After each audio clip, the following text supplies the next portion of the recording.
opfriscursus voor scootmobielgebruikers. Meest drumtalent Benelux. Het is vandaag 19 september. Dit is het PLMA-journaal.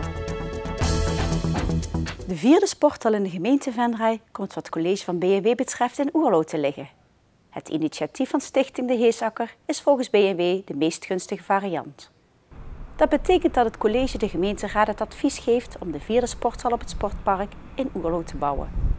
Stichting De Heesakker gaat op haar eigen sportpark de sporthal bouwen, vast tegen de bestaande accommodatie.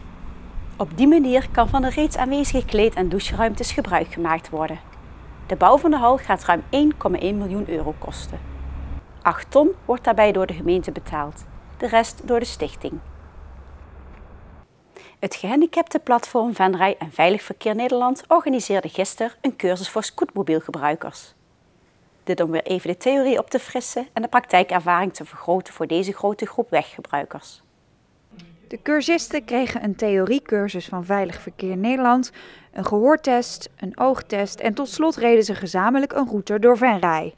Maar waarom eigenlijk zo'n cursus? Is het dan zo moeilijk om een scootmobiel te besturen? Nee, dat vind ik niet. Het enige wat je met een scootmobiel wel kunt, als je nog... je kunt er ook hard mee scheuren. Ik heb daar wel een handje van, moet ik zeggen. En dat harde scheuren blijkt bij meer scootmobielgebruikers het geval. Reden voor de organisatie om daar in de route aandacht aan te besteden. Want het blijkt voor sommige cursisten toch lastig om heel rustig te rijden. Nou, het knelpunt voor scootmobielgebruikers is heel vaak het aanpassen van de snelheid in het Venrayse verkeer. En dat betekent dat ze zich bewust moeten zijn dat ze bijvoorbeeld in de grote straat met een gepaste snelheid door die grote straat waar voetgangers zich begeven moeten rijden. Want hoe hard mogen ze daar? Nou, in feite mogen ze alleen maar in de grote straat stapvoets. En dat betekent dus ook heel rustig, pakweg gemiddeld 6 km per uur door die grote straat rijden. Maar dat gebeurt nu niet? Nou, dat gebeurt nu niet. Ik zie zelf ook in Venray dat ik denk van, gaat het nog wel goed? En vandaar dat wij ook gezegd hebben van, laat hun even zelf ervaren, ook in die grote straat. Wat dat betekent als scootmobielrijder, dat je je daar ook met aangepaste snelheid door dat verkeer moet begeven. Met aangepaste snelheid door het verkeer begeven. Dat moest dus op een groot deel van de route gedaan worden. Maar er waren ook andere obstakels die de route lastig maakten. Nou, de moeilijkheid van de route was voor scootmobielers dat als je daar vrachtverkeer in de grote straat tegenkomt en in de schoolstraat, dat je dan even moet uitkijken van hoe dat je daar omheen. Dat is voor scootmobielers is dat natuurlijk een object waar je dus met afstand rekening moet houden. Hè. De cursus werd druk bezocht door veel mensen met een scootmobiel uit de gemeente Venray. De cursisten zien dan ook het belang in van een goede opfriscursus. Ik heb auto gereden vroeger en toch op de scootmobiel is het weer anders. En voel je je toch iets meer onzeker, want ja, je zit open en bloot, hè? Dat kan wel gebeuren en dan lig je er zo. Hè? Denkt u dat andere weggebruikers genoeg rekening houden met scootmobielgebruikers? Over het algemeen ja. Dat moet ik echt zeggen. Als je aankomt gereden, zal een auto eerder stoppen als voor een gewone fiets. Voor het rijden met een scootmobiel is het belangrijk dat de weg goed toegankelijk is. Het centrum is volgens de gebruikers sinds het opknappen een prettige omgeving om te rijden.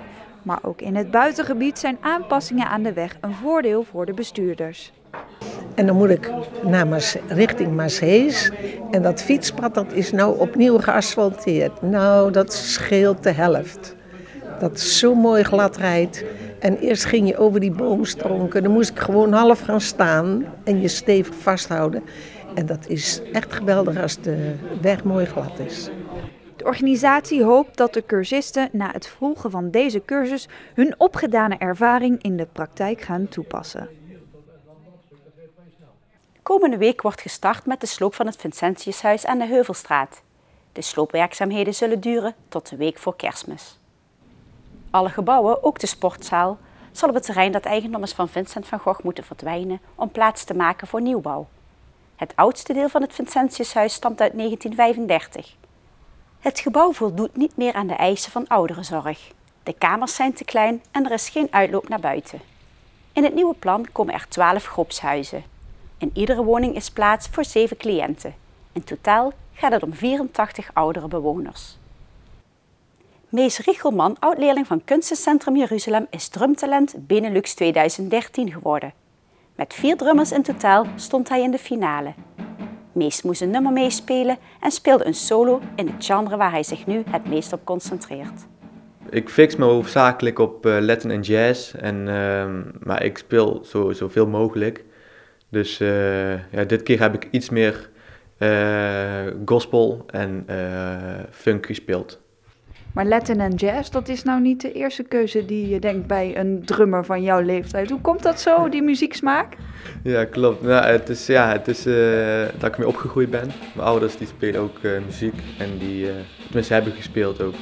En die hebben ook Latin jazz muziek heel veel. Op LP's, CD's, videobanden en zo. Dus ik ben er eigenlijk mee opgegroeid. Dat is heel leuk. Ja, ik luister alles, maar dat is gewoon hartstikke te gek die stijl. Dus. Al op jonge leeftijd wilde Mees drummen. Helaas moest hij eerst een jaar blokfluit spelen voordat hij aan zijn grote hobby kon beginnen. Richelman komt uit een zeer muzikale familie. Zijn vader speelt ook drums en heeft hem veel begeleid. Op dit moment is Mees op de goede weg naar een muzikale carrière. Ik doe nu vooropleiding op het Conservatorium van Amsterdam. En dat is 1 jaar en dan ga ik weer auditie doen. Hoop ik dat ik in een bachelor terechtkom. Wat is jouw grote droom? Mijn grote droom? Ik hoop een hele goede drummer te worden. Kwalitatief goed in Latin en jazz. En dat ik heel veel kom te spelen met goede muzikanten. En ook verder, internationaal natuurlijk, Amerika. En ja, dat lijkt me super vet. Ja.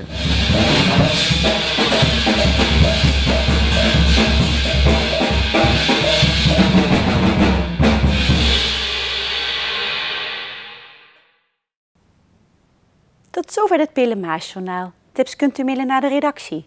Deze uitzending wordt herhaald tot en met vrijdag 12 uur 's middags. Morgenavond is er weer een nieuw journaal.